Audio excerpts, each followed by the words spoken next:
വെള്ളിയാഴ്ച രാവ് ദുആഇനും ദിക്റിനും വലിയ പോരിശയാക്കപ്പെട്ട രാത്രിയാണ്.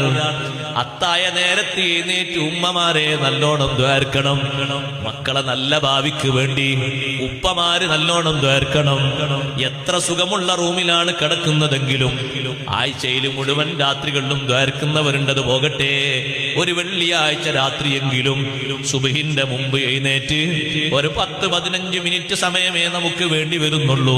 ഒന്ന് ഉളൂ എടുത്തൊരു 2 റക്അത്ത് നിസ്കരിച്ച് അല്ലാഹുവിലേക്ക് കൈ ഉയർത്തിയിട്ട് ഹംദും സലാത്തും ചൊല്ലിയിട്ട് നമ്മളെ ഭാവിക്ക് വേണ്ടി, മക്കളെ ഭാവിക്ക് വേണ്ടി, ദുനിയാവും ആഖിറവും സലാമത്താകുന്നതിന് വേണ്ടി, 2 ലോകത്തും വിജയം ലഭിക്കുന്ന മക്കളാകുന്നതിന് വേണ്ടി, ഫാസിഖീങ്ങളാകാതിരിക്കാൻ, നാടിനോ നാട്ടുകാർക്കോ കുടുംബക്കാർക്കോ ശല്യമുള്ള ആളുകളാകാതിരിക്കാൻ, കുടുംബത്തിന് വേണ്ടപ്പെട്ട മക്കളാകാൻ, ബാപ്പക്ക് ഉമ്മക്ക് മരണാനന്തരവും ഉപകരിക്കുന്ന മക്കളാകാൻ, അവർക്കുണ്ടാകുന്ന മക്കളെ നല്ല നിലക്ക് പോറ്റുന്ന മക്കളാകാൻ, അതേ സേവന താല്പര്യമുള്ള നല്ല മക്കളായി കിട്ടാൻ ആത്മാർത്ഥമായി ഒന്ന് കൈയുയർത്തിയിട്ട് അള്ളാഹുവിനോടൊന്ന് പറഞ്ഞു നോക്കൂ.